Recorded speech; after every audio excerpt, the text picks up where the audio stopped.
Boker Tov, Shavua Tov, Mazel Tov, Siman Tov. Bernard, j'ai commencé à te corriger que nous sommes aujourd'hui le 2 dimanche 2 juin et le Kaf-E du mois de Iyar.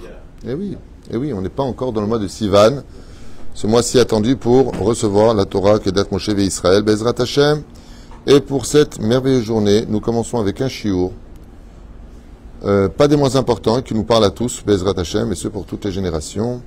Alors, ce matin, shiur acheté par Ari, ou Arié plutôt, Chassin, pour un bon accouchement et un beau bébé en bonne santé pour sa merveilleuse épouse, Avigaël Bat Kochava.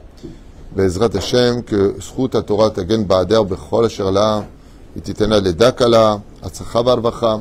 J'en profite en même temps pour souhaiter un grand Mazel Tov à Ruben et Sarah qui ont une fille, juste avant Shabbat. Bezrat Hashem, Shizku le Gadola al Torah l'Chpa Masim Tovim. Pour la libération aussi de tous nos otages, protection Shel Kol Chayalenu, Ve Bezrat Hashem, Shel Kol HaMisraël Begeoula, Shelema. Avec sa permission, on rajoutera Bezrat Hashem une grande réfoua Shlema pour notre ami Shalom Ben Nissim, Shoshana Bat Mesaouda et Michel Malka Bat Mesaouda Nakash, Abraham Ben Fibi, Sarah Bat Hana Salfati, Chantal Myriam Bat Yasmine, qui aussi a besoin de nos prières. Mordechai Ben Shimon, Rivka Bat Esther, réfoua Shlema, Shel Kol Chol Israël et ma chère et tendre maman, à qui on souhaite aussi vraiment une grande réfoua Shlema. C'est pas facile. Rien n'est simple pour personne. Oufren, on commence notre premier shiur.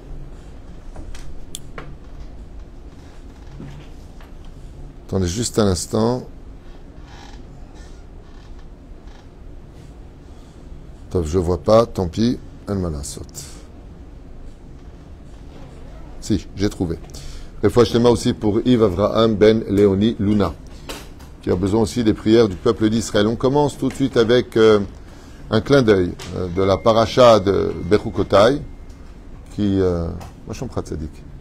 Paracha de Bechukotai qu'on vient de donc clôturer dans le livre de Vaïkra, et que nous parle, on peut dire assez durement, et aussi gentiment, sur les tenants et aboutissants de notre comportement à travers la Torah et les mitzvot.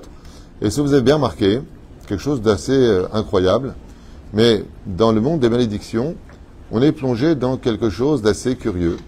C'est qu'on parle d'épreuves qui soient physiques et mentales. C'est-à-dire, on parle vraiment de désespoir qui s'installerait et qui créerait, en d'autres termes, un mal de vivre. Je ne vais pas revenir dessus, on en a fait assez de cours, mais quand on voit qu'est-ce qui vient comme paracha après la paracha de Bechukotai, Bamidbar, pour te faire comprendre que quand tu ne suis pas la Torah et les mitzvot, tu te retrouves dans un désert. Ta vie devient un désert, dans le sens où tu n'as plus réellement de direction. Alors on a beau faire des vitrines qui sont absolument, je m'éclate dans la vie, à l'intérieur de soi, on est réellement dans un désert. La différence quand on est dans la Torah, c'est que la Torah nous dit ouvertement que tu te promènes avec un matzpen dans les mains, c'est-à-dire une boussole. La Torah, c'est une boussole qui te dit d'ailleurs dans quelle direction prier, comment diriger ta vie. En fin de compte, tu n'es jamais seul. Même un homme qui vit seul, quand il a Mincha, Arvit et Shacharit, donc Shacharit, Mincha et Arvit, il a rendez-vous, il appartient à une communauté, il a des amis. Moi, j'ai vu à maintes reprises des gens qui n'appartenaient pas à une communauté dans une bête à Knesset. Voilà, quand ils font des fêtes, il y a peu de monde. Pourquoi? Parce que bon, ils ont que des amis de travail, mais c'est même pas des amis, c'est mignon, mais c'est pas ça. Par contre, quand tu appartiens à un monde où tu es entouré de Torah, ou mitzvot, ou masim tovim, eh bien, ne serait-ce que sur le WhatsApp de la synagogue, on le voit dans notre synagogue ici, le WhatsApp, dès qu'il y en a un qui a un enfant, c'est des centaines de messages de Mazel Tov. Quand on fait, on a fait le kiddush, il n'y a pas de place, quoi. Je veux dire, on ne sait pas où se mettre.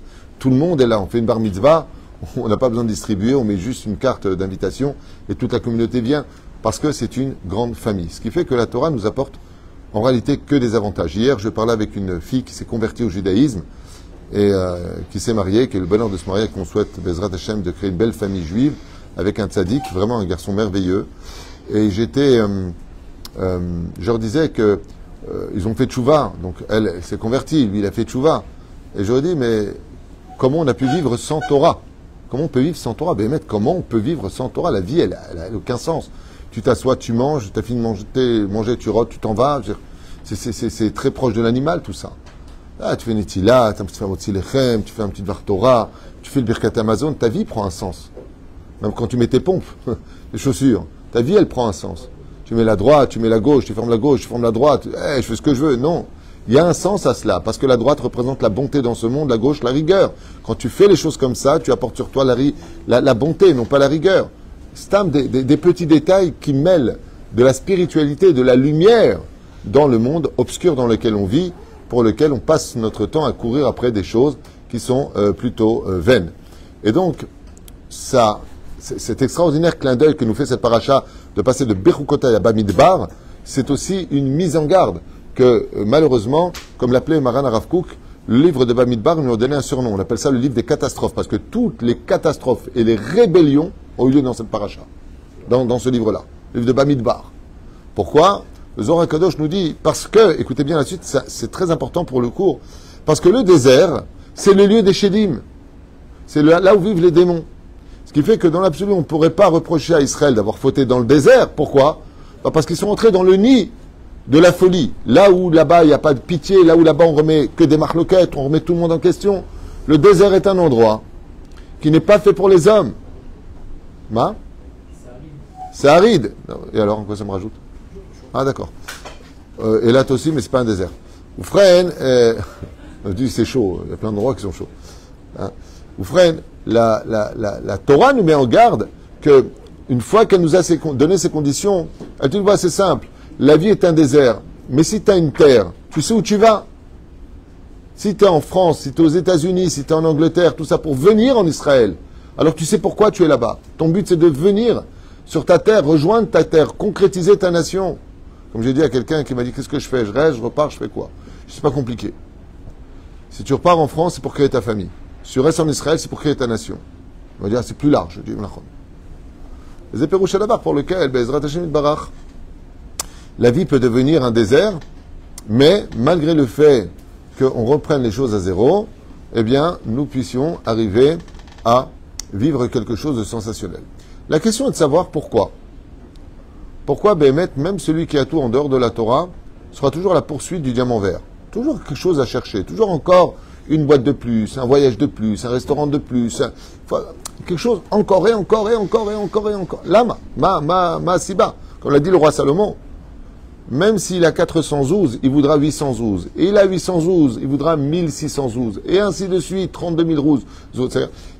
Plus tu as, plus tu veux le double.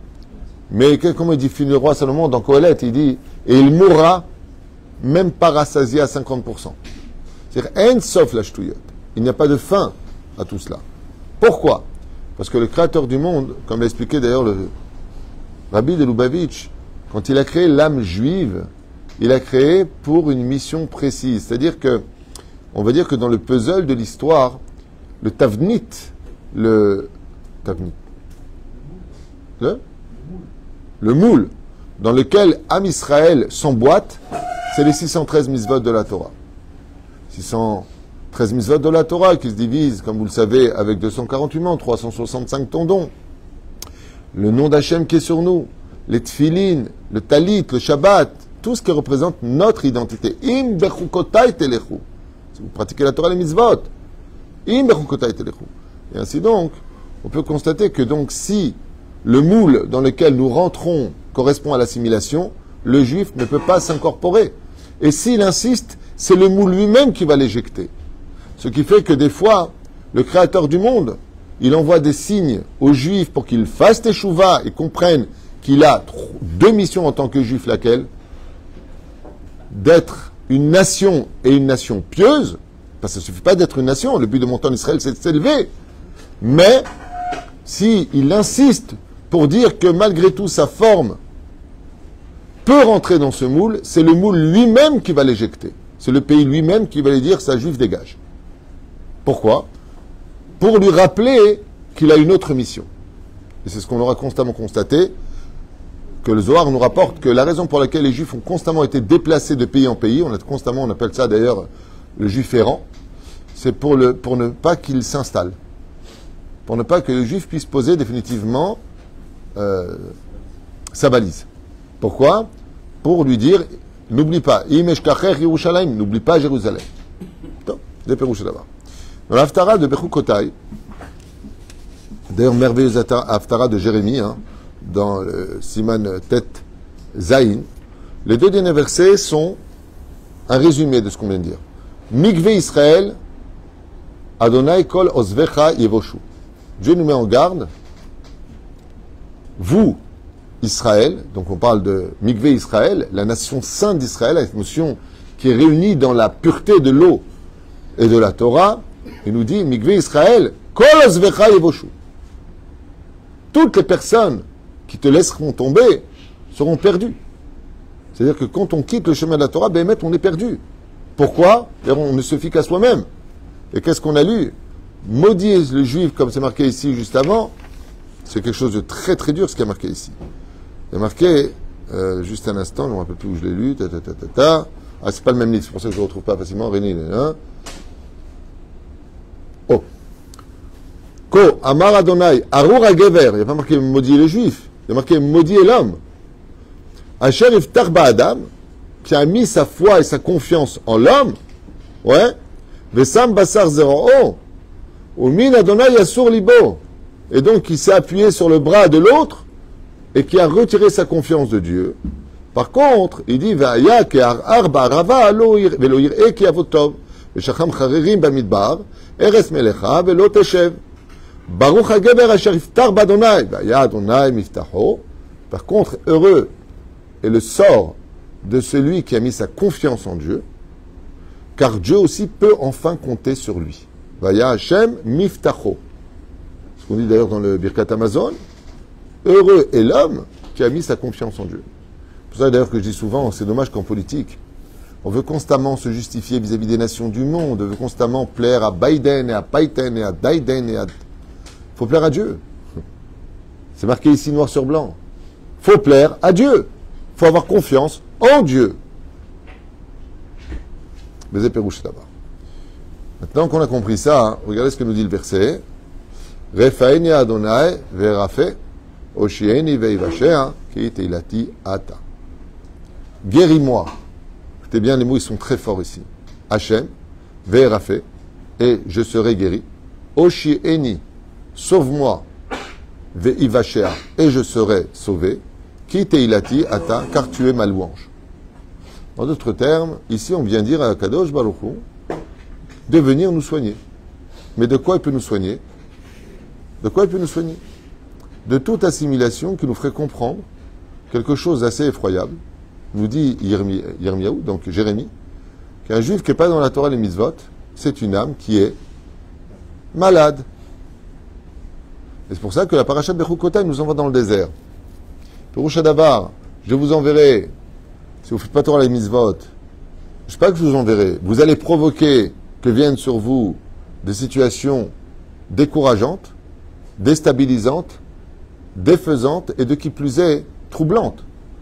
Mais ces troubles que l'on voit dans la Torah ne sont pas que des maladies. Elles sont aussi mentales. On parle de folie. Dans la paracha de Kitavo, c'est marqué, vous ne serez plus capable de voir la différence entre le jour et la nuit. Pour vous, ce sera pareil. C'est une obscurité qui est dure. Lama, parce que la Torah est appelée lumière. Si tu avais la Torah dans les yeux, tu verrais beaucoup plus clair. C'est Péroucha Davar pour lequel Refaini Hachem a fait. Le Rabbi Lubavitch, surtout à en Israël, quand une personne était loin de la Torah ou qu'une personne, comme on avait vu, vous vous rappelez, ce juif converti au christianisme, qui est venu voir le Rabbi avec le Nouveau Testament qu'il vient de lui donner, et le Rabbi prend ce livre et le jette par terre, et il lui dit, je prierai pour vous, vous êtes malade. Il ne lui a pas dit rachat. Il ne lui a pas dit tu n'as pas honte. Il ne lui a pas dit quoi que ce soit. Il a dit quelque chose, Béhémet, cette vidéo qui est très très très connue sur les réseaux sociaux, très connue, cette vidéo du Rabbi, où après, je crois, quelques mois plus tard, je ne sais pas exactement quand, un an peut-être, je ne sais pas, on voit ce même monsieur dans le Beth Midrash du Rabbi Lubavitch en train de mettre les téfilim. Il met les téfilim. Et c'est extraordinaire parce que vous savez que pour aller chercher la Torah, il faut de la hardoute. Et que quand on a posé la question à Rabbi Akiva, qu'est-ce que toute la Torah? Lui, il a répondu, tu aimeras ton prochain comme toi-même. Et comme je l'expliquais hier pendant ce Udash Lishit, s'il y a, même pendant, non c'était le matin, pardon, s'il y a vraiment une mitzvah qui est extrêmement dure, c'est d'aimer son prochain comme soi-même. Parce qu'il y a des gens qui ne méritent pas notre amour. Il y a des gens qui ne méritent même pas notre regard. Il y a des gens qui sont mauvais, on appelle ça en hébreu ro'alev. Ils ont quelque chose de mauvais en eux. Ils ne sont pas agréables. Ils sont toujours à piquer, toujours à hypocrite. Quelque chose de mauvais en eux. Et on te dit de les aimer, on n'a pas envie de les aimer. Parce qu'ils ne méritent pas notre amour. Comment tu veux que je t'aime? Tu es méchant, tu es mauvais, tu fais du mal. Je veux quelqu'un qui fait du mal. Et cette Haftara, elle nous fait un clin d'œil un petit peu à travers la Chassidoute. Il te dit, tu sais comment tu peux l'aimer? Prie pour qu'il guérisse. Par exemple, s'il y a des personnes qu'on ne peut absolument pas aimer, et juifs, je parle, on ne peut pas les aimer, c'est les manipulateurs pervers narcissiques. Un PN, tu ne peux pas l'aimer. Un sociopathe, tu ne peux pas l'aimer. Un psychopathe, tu ne peux pas l'aimer. Mais il y a une chose qui les sauve. Laquelle? Ils sont malades. Ce sont des gens qui sont malades. C'est une maladie. Un sociopathe, c'est une maladie. Un psychopathe, c'est un malade mental. Il se nourrit de la souffrance de l'autre, comme le PN, que la petite sœur du sociopathe, c'est la même chose. La petite différence. Le sociopathe, il va jusqu'au meurtre, en général, physique. Le PN, il tue moralement plus que physiquement. Il emmène au suicide, mais il ne tue pas réellement, contrairement au sociopathe. Mais il y a un point qui les relie tous, c'est que ce côté démoniaque est en eux, qu'on retrouve dans le désert, où ce sont des gens qui vivent dans le désert. Ils n'ont pas de direction. Ils n'ont pas de Torah. Même un PN qui, chas vechalil avecha, se ferait passer pour un religieux, sachez qu'il ne croit pas en Dieu. Un PN ne croit pas en Dieu, pour une seule raison laquelle, il est Dieu. C'est lui qui est Dieu. Donc il ne peut pas croire en Dieu, puisque c'est lui. Il est au centre de tout. Les éperouches, c'est d'abord pour lequel, même si elle a son kissouille, ou même s'il a une kippa sur la tête, c'était très beau déguisement. D'ailleurs, quand tu les vois après, dès qu'ils divorcent, ils changent caméléon. Nouvelle victime, qu'est-ce qu'il aime? J'aime, comment je peux l'attraper? Et comment on peut aimer ces gens-là? Ils font du mal, de victime en victime, de personne en personne. Comment on peut les aimer?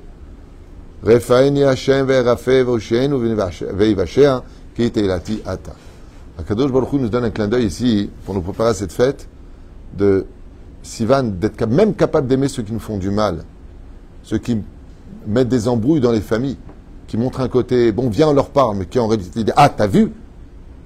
Ah, t'as vu? Ils croient que leur hypocrisie, ils croient que leur façon de faire, c'est pas vu par le Créateur du monde. Mais tout ça, ça vient d'où? C'est du Yetzer Hara. Et le Yetzer Hara, il vient d'où? Il vient des clipotes. Plus on a des clipotes et plus on fait ce qu'on appelle des pistes d'atterrissage pour le Yetzer Hara. Plus une personne a des clipotes. Le problème qu'on fait, quand on fait des péchés, quand on fait des avérotes, quand par exemple, on commence, hier on a fait un cours de presque de 3 heures, j'ai commencé avant l'heure, 20 minutes avant l'heure, on a fini 20 minutes après l'heure. C'était bien hier, non, le cours? Presque 3, c'était très bien, j'ai eu beaucoup d'échos, mais vous m'avez tué avec vos questions. Sur le Shlom Bayit, c'était un très bon cours, franchement, c'était très sympathique, une très belle ambiance sur comment frapper sa femme sans laisser de preuves. Non, ça c'est une blague. Mais c'était vraiment une très belle ambiance d'avoir passé presque 3 heures ensemble assis sur des chaises insupportables qu'on va changer si Dieu veut, à discuter. Oui, on va les changer. Amen, Kali. Sur le fait de comprendre que ne serait-ce que d'ouvrir la porte de la vulgarité dans le couple, ça apporte des clipotes. Et automatiquement, cette clipa... vous avez vu un truc incroyable. Quand du côté des femmes, il y a la séparation entre les hommes et les femmes, parce que moi je ne suis pas à la base pour faire des cours pour les femmes, moi je pas du tout, mais Malassot, pour l'instant, ça les aide à faire teshuva. On met une mechitza. Les hommes pour les hommes, les femmes pour les femmes. C'est un marloquet alzé. Je suis le premier à le dire. Vraiment, quand je trouverai une femme qui sait enseigner comme je sais l'enseigner et changer les gens, Bezrat Hashem sans orgueil, je lui laisserai la place. Bekef. Mamash Bekef. Aval ben Ataim. Quand j'ai dit aux hommes, aux femmes, d'après vous, mesdames, qu'est-ce qu'un homme recherche le plus dans sa vie de couple? Du côté des hommes, ça a été Had Mashmaï. Le respect, le respect, le respect. Le respect. C'est fou. qu'est-ce que recherche le plus un homme? Le respect. Et quand malheureusement le respect s'estompe, et que malheureusement les frontières sont brisées par la vulgarité, le jugement et la destruction de l'autre, c'est des clipotes qui viennent sur toi. Et c'est pas la personne qui change, c'est les clipotes qui le changent. Et pour cela, il faut une guérison. Ça veut dire que quand on n'arrive plus à retrouver le chemin de la raison, c'est parce que tout simplement tu as perdu la raison. Et ce qui te perd la raison, ce sont des clipotes qui t'aveuglent. Et donc, qu'est-ce que va apporter d'après vous la Géoula finale? Akadosh Baruch Hu nous dit qu'Akadosh Baruch Hu enverra une guérison. Et comment est-ce qu'il le traduit dans les prophètes, dans Yecheskel? Je viendrai changer vos cœurs de pierre en cœurs de chair. Mais ça veut dire quoi un cœur de pierre? C'est qu'avant d'avoir des clipotes, et des clipotes, et des clipotes, et des clipotes, et des clipotes, eh bien tu vas consolider ce cœur de chair à ne plus avoir d'empathie, de sentiment, d'amour.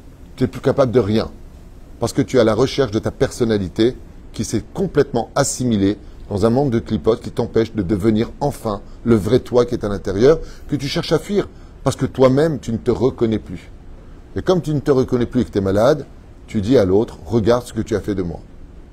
Alors qu'en réalité, les réseaux sociaux t'influencent, la vie t'influence, les mauvaises nouvelles t'influencent, les pressions t'influencent, les problèmes de la vie journalière t'influencent. Mais toi, t'es où dans cette influence? Si tu n'as pas de Torah, si tu n'es pas attaché à un rave, tu n'as pas de Torah, tu n'as pas de mitzvot, tu n'as pas quelque chose qui te sort de ce tourbillon de folie dans lequel on vit dans cette génération, mais il est évident que dans ce tourbillon, tu vas complètement t'effondrer. Et tu ne feras plus la différence entre un mariage kasher et un mariage mixte, entre manger kasher et manger taref, entre le pur et l'impur. Les avdil ben kodesh lechol ou ben or lechosher. Et je voudrais poser une question. Dans la Hamida, nos chachamim ont fixé qu'on retrouve la raison entre le fait de séparer le bien du mauvais, c'est-à-dire l'avdil ben kodesh lechol, ben or lechosher, ben israëlem, ben yom shvi'i, lishet imam maaseh, toutes ces différences que nous devons faire entre le Shabbat et les jours qui ne sont pas Shabbat, entre la lumière et l'obscurité, tout ce que l'on dit. C'est marqué dans quel paragraphe de la Hamida? Baruch ata Hashem, honen adat. C'est là-bas que c'est marqué. Il marque le quête pour savoir dans le Talmud où est-ce qu'on aurait dû le placer. En réalité, il faut retrouver la raison pour savoir faire la différence entre le bien et le mal. Tu vexes ta femme et tu lui dis, il ne fallait pas m'énerver. Il faut vraiment être quelqu'un d'abruti pour répondre comme ça. Tu vexes ta femme et tu lui dis, il ne fallait pas m'énerver. Ça veut dire que tu ne t'excuses pas. Mais j'ai pire que ça. Hein. J'ai même entendu une fois quelqu'un que j'aime beaucoup personnellement, qui m'a dit, je crois que je l'ai vexé avec ce que je lui ai dit, je vais lui demander pardon pour l'avoir vexé, mais je vais lui dire que je ne reviens pas sur ce que j'ai dit. Si tu réfléchis un tout petit peu, c'est absolument absurde. C'est comme si je dis que tu es un pur voleur, une pure ordure, tu te vexes de ça et je te dis, au fait, que tu te sois vexé de ce que j'ai dit, je m'en excuse, mais je le pense. Ben, tu me revexes.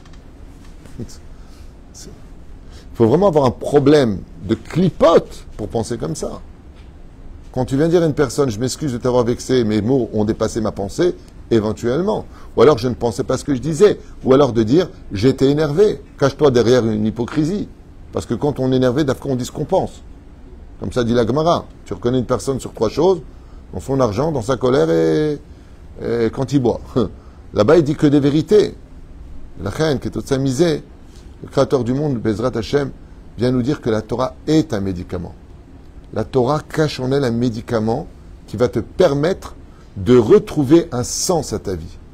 C'est ce que j'expliquais hier. Ce couple qui vient de se marier, et on était d'accord. Comment on a pu vivre sans Torah? Comment on peut vivre sans Torah? Le matin, tu te lèves, tu as un but, tu as un monde, tu as un sens. Quand je bois un café avec Shimon, le matin, je l'ai poussé à venir à un cours de Torah. Je lui ai dit, regarde, t'écoutes mes cours, c'est une chose. Mais il y a des chavrutot. Viens étudier tous les matins de 10h à 11h. Et ouais. Aujourd'hui, il vient étudier tous les matins. Et quand on est au café ensemble, c'est lui qui me dit, 10h-5, Rav Tutou, je vous laisse. Ma chavruta m'attend. Il étudie avec le Rav Ido. Il kiffe. Le soir, il m'appelle, il me dit, il y a marqué dans Sanhedrin, j'ai pas compris. Rav, expliquez-moi. Magnifique. Et avec lui d'autres. Maintenant, il y a même, comment il s'appelle Aaron. Tu viens étudier maintenant, Chavruta, de temps en temps, il faut venir. Hein? Daniel, tu étudies, non? Baruch Hashem. Tzadikim Yeruv. Ça y est? Parce que toi, je t'ai demandé de venir étudier aussi tous les matins. Le but, vous savez, je voudrais vous dire une chose importante. Mes shiurim, c'est comme un chausse-pied. Ils ne sont pas là pour marcher. Ils sont là pour vous faire marcher. Pour Shadavar, un chausse-pied, c'est ce qui permet de mettre le pied dans la chaussure. Une fois que tu as mis le pied dans la chaussure, c'est à toi de marcher. Donc mes cours sont là pour vous encourager à aller étudier la Torah. C'est le but des cours. Bezrat Hashem. Le Hazek Otanu. ולכן רפאיני אדוני ורפא הושיעני ויבשע כי תהילתי אתה. C'est que Bezrat Hashem, la première chose qui se passe quand on part de ce monde, c'est que toutes les clipotes tombent avec nous et qu'on voit la vérité d'un coup et on se rend compte, si on n'a pas fait de tchouva après Chas V'Shalom mourir, combien on a été malade dans ce monde. Comme une personne qui dit, mais t'es complètement malade, regarde ce que tu as fait. Chen Bezrat Hashem, qu'on comprenne. Nous rapporte ici Yirmiyahu que la Torah, c'est un médicament pour l'âme et que si Chas V'Shalom, il n'y a pas cette Torah-là, ce qui va se passer, c'est que c'est les clipotes qui s'y installent et quand les clipotes s'y installent, ça crée automatiquement la pire de toutes les maladies, la plus fréquentée au monde. Ça s'appelle le mal de vivre. Le mal de vivre, tout simplement. Même si j'ai tout, j'ai un mal de vivre. Je suis seul, je veux me marier. Tu te maries, tu veux te débarrasser. Tu veux te débarrasser, tu veux quelqu'un d'autre. Tu veux pas quelqu'un d'autre, jamais je referai ma vie. Et c'est le premier à faire refaire sa vie. Je peux pas rester seul.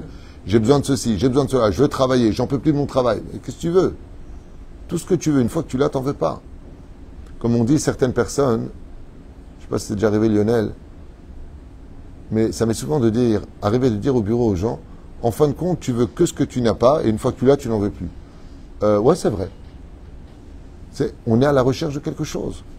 Et ce manque de direction vient du fait que la Torah, qu'est-ce que veut dire le mot Torah en hébreu, vous savez? Montrer du doigt, la direction.